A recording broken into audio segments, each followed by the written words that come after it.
What's up, everybody? Trevor here, and it's been too long, man. We haven't. The pandemic has changed the way a lot of people view movies now, and we haven't been able to do a hot box lot review in quite some time. So today we are looking at Nope. I'm going to be looking at Nope.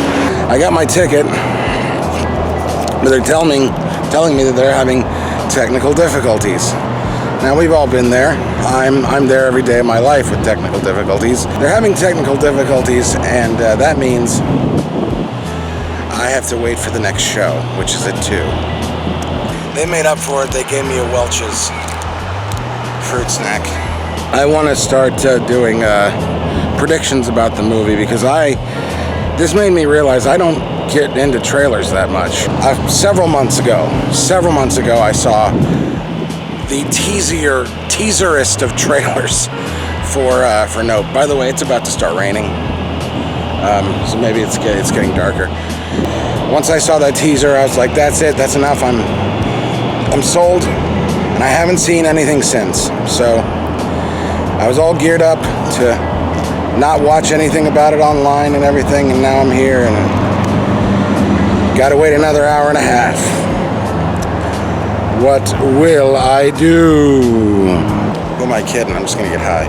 Anyway, here's the intro.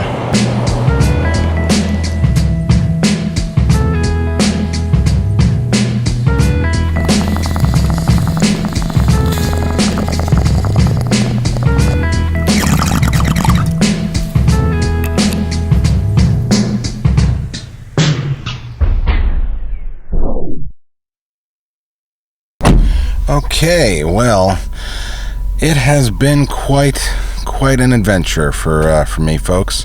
It was storming. It was storming like a mother, actually, during the movie, and our theater was not soundproof. So I didn't get right back into the car, and after being in the theater, this is not my shirt that I shot the intro with. I have 2 of these, and I brought a bag full of all the equipment and stuff like that, and in the bag I bring a spare shirt, so I had to very quickly dry myself off and change the shirt and everything like that. And the worst part about it was the entire time I was not high. So we're gonna toke up and we're gonna talk about Jordan Peele's Nope.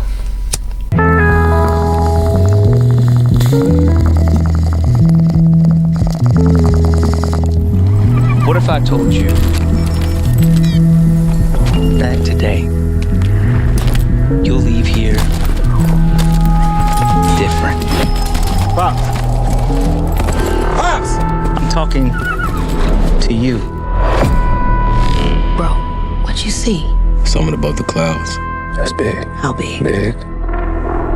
You think whatever killed Pops is out there? I'll start by saying that I went into this movie fucking blind. Not totally blind, but blind enough, which is to say that I saw a teaser trailer for this the second it came up, because I like Jordan Peele and I like his movies, but I didn't see anything since then. And I should just say for the record that my relationship to the movie theater has changed even since doing this show, which is to say I don't sit still in a theater, watching it with other people now, unless it's something that I really think is a viewing experience I'm gonna benefit from, which takes advantage of the theater. I will say this, it's been a while. I haven't been in theater since the pandemic, a proper theater. There's a little art house theater. I went to a Citizen Kane. There was a showing of a 35mm print of Citizen Kane, and I had to go see that. But this is the first time I've been back to that actual theater, this theater, since the pandemic. And one of the things that had changed, I noticed in the intro of the theater experience, the little animations of the skits of telling you the rules, they've included now that people, not just don't talk and turn your cell phone off. They have to say this to people to keep their clothes on. Their fucking clothes. People are degenerates. But I went into this blind, which is to say that I don't like to watch. If I'm really psyched for something, I don't watch any of the previews or any of the stuff about it. Like right now, I'm on, just every day, every week, I'm getting excited for the next episode of Better Call Saul, and I want to watch all the videos that people, the speculations and the podcasts about it, but I just can't, man. I need to go into it blind. If I'm really psyched about something, I got to go into it blind. And I'm glad that I did that with this. Right here, you are going to witness an absolute spectacle. So what happens next? Are you ready? Mm-hmm. Are you ready?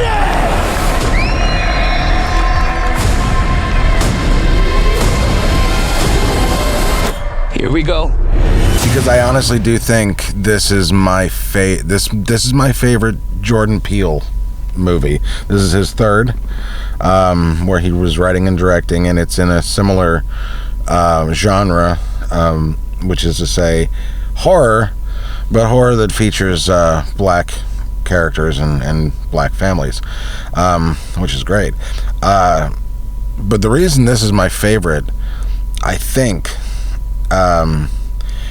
is for a start, it's not a comedy, but this is the first one that doesn't take itself so seriously,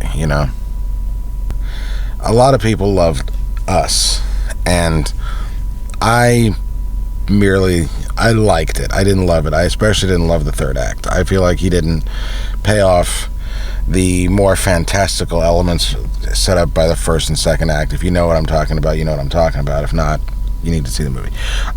But this is not a review about that. I am comparing it though because he used I forget his name, the actor that he used in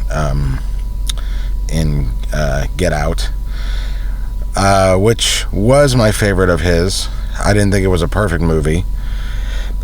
I do think this one might be perfect as far as a Jordan Peele, the movies go, because the golden rule for a perfect film is, does it successfully do everything that it sets out to do? And I say this movie Nope doesn't take itself very seriously, and it doesn't set out to. So every laugh in the movie is a genuine laugh. It doesn't go overboard with the jump scares. They have some fake outs that are really good. Because the thing about a fake out or a jump scare or something similar in that vein, they have to be done right. There's some really great jump scares in Jaws where it's just enough, and in this there's one scene where I'm not going to get, this is I should say this is a spoiler-free review. In fact, the trailers will probably tell you more about this movie than I will, although I can't say for sure because at the time of this recording I haven't seen the trailers. I am, of course, as I often do with these reviews, interspersing them with footage from the trailers. Did you know that the very first assembly of photographs to create a motion picture was a 2-second clip of a black man on a horse? And that man is my great-great-grandfather. Great. There's another great-grandfather. But that's why back at the Haywood Ranch, as the only black-owned horse trainers in Hollywood, we like to say, since the moment pictures could move, we had skin in the game. Part of the brilliance of this movie, if there is any, which I think there is the fact that it reveals itself and all the elements at just the right time on every level.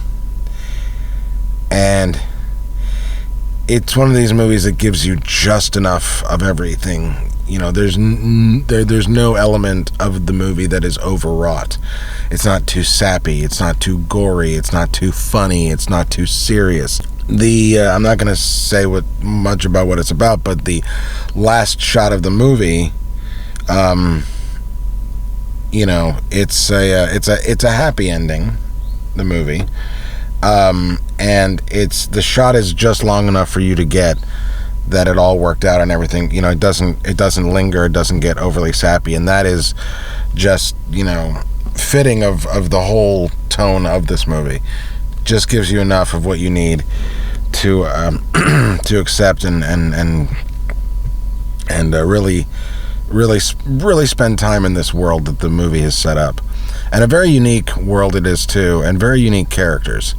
A little about the movie that I will say is that, in terms of specifics, is I guarantee you've never seen a movie where the protagonists are a black brother and sister team, you know, a company that run Hollywood horses out in the desert, and you know, and how it somehow intercepts with this this I don't want to say a subplot, but this other element of the movie, which is a story about a sitcom in the 90s that got canceled because during the shoot, it was a sitcom about a monkey, and the monkey went crazy and killed a bunch of people on the set. How that has to tie in with this weird kind of, you know, UFO subplot going on in the movie. I mean, you're guessing for a really long time, and you don't get tired of guessing, because as you're guessing, it's still unfolding and revealing itself. And you know, there's a perfect cutoff point where it's like, no more questions now, we're just revealing stuff and you're learning stuff. And so the movie is structured really well. The characters are interesting. The performances are genuine and unique. It was really nice to see Keith David again, especially since right before and I do mean like 2-3 days ago, right before I saw this, I watched They Live again, John Carpenter's They Live. One of the best Keith David performances you are going to find anywhere, and also one of the best Roddy Piper performances. One of the only, but still best leading man performances you're going to see. So I had Keith David fresh on the brain, and I didn't know, because as I said, I hadn't watched anything, you know, since the teaser. I didn't know Keith David was in the movie, and it was a very nice surprise to see him in the intro and other places.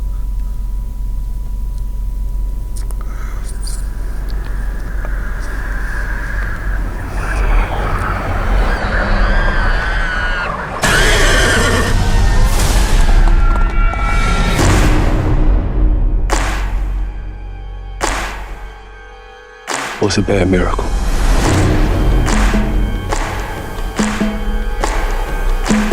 They got a word for that. The thing is, I do have nitpicks, but I don't want to list them here because I wanted to give a spoiler-free review, and the nitpicks are really specific to the plot. And again, they are just nitpicks. So weed sneeze. It's definitely scary. It definitely does a great job of building up tension and all that stuff, but there are some genuine, not forced, true to the character and situation funny moments. Which, again, I guess is to be expected from a screenwriter like Peele. I mean, he's definitely showed his comedy chops to the nth degree with Key and Peele, but you know, I don't think you can underplay or downplay. I don't think a movie can have too much levity if, well, I mean, you can. I guess you can. That's a stupid thing to say. Almost every Adam Sandler movie has too much levity. Shut up! The light moments are non-intrusive. They work. And I just, you know, it's... I probably actually, I would actually see this movie again in the theater, you know, if time and money, makes itself available. But I will definitely be watching Nope before I watch Us and Get Out again. I really can't justify the opinion beyond it just being my personal taste, because practically speaking, his filmmaking abilities haven't gotten any worse or, you know, necessarily better. He got better about revealing stuff in the third act and putting everything together. Me watching this again is not, you know, watching this one before the other ones, it's not indicative of anything that Jordan Peele is doing better or worse as a filmmaker or as a storyteller. It's just, I enjoyed this one the most so far. So there you have it. That's gonna do it for this hot box lot review of Nope. You'll be getting a call from my supervisor asking how my service was. 5 stars, Angel, 5 stars. It was great meeting the Welch's fruit snacks that they gave me, because they welched on my 12:30. Anyway, I hope you liked that review, guys. I hope it was everything you hoped it would be and just a little more. If you like stuff like this, be sure to subscribe and give a thumbs up and a like. And yeah, subscribe to Ferris Wheelhouse. We also have a Patreon, patreon.com/Ferris Wheelhouse, but you figured all that out. Anyway, I hope you liked it, and be sure to do all the things so that we can do more.